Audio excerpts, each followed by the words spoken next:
Monsieur le Président, Monsieur le rapporteur, chers collègues, Monsieur le Ministre, est-ce que grâce à cette loi, l'école maternelle de la Verrière dans les Yvelines sera reconstruite avant la rentrée de septembre?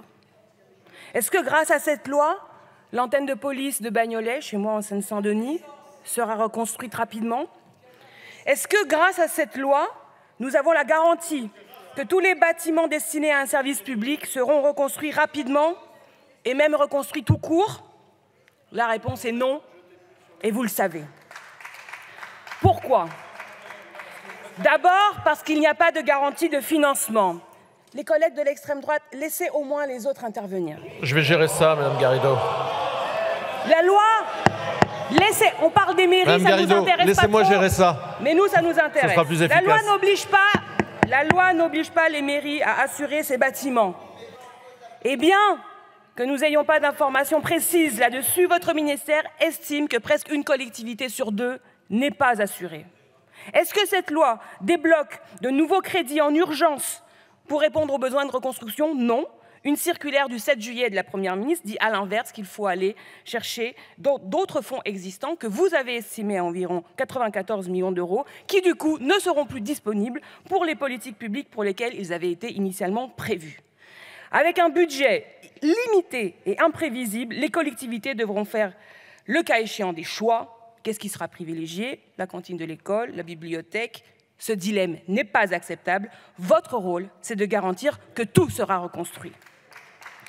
Pour avoir l'assurance que les travaux démarrent au plus vite, il faudrait un engagement financier nouveau dans l'exercice 2023. Vous devez donc vous engager à inclure ces nouveaux fonds dans une loi de finances rectificative à l'automne. Vous avez bien porté la retraite à 64 ans par une loi budgétaire rectificative. Vous pouvez bien le faire pour la reconstruction.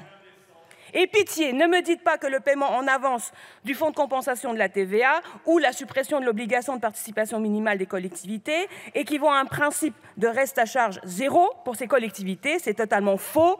Le fonds de TVA, c'est de l'argent qui appartenait déjà aux mairies, même s'il est payé en avance, ça ne change rien.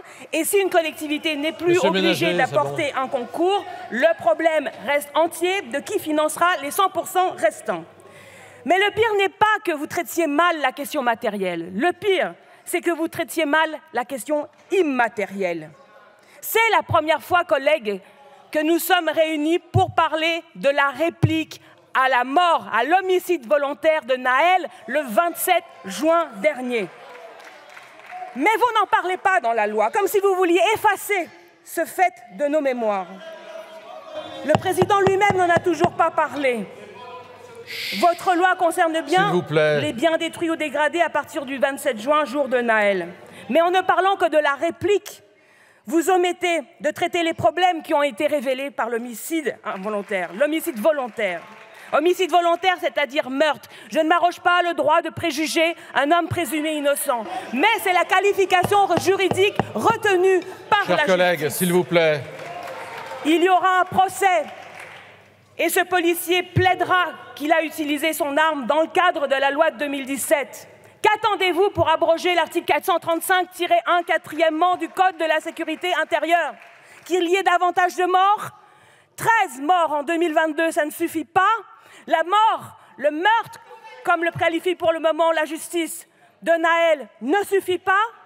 Et quand traiterez-vous la question du racisme dans la police? C'est cela qui construit la paix. Notre rôle à tous, c'est de construire la paix. Il y a une petite musique de la guerre civile, ne l'entendez-vous pas? Il faut répondre. Je vous le dis, collègues.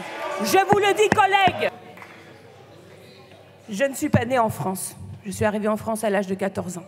Je suis devenue française à l'âge de 25 ans. Je n'accepterai jamais que vous fassiez le tri entre Français en fonction de notre ascendance ou de notre religion.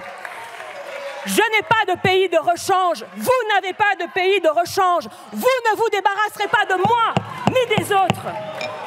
Protégeons ce pays, protégeons la République, protégeons la justice et la paix. C'est cela notre devoir à tous.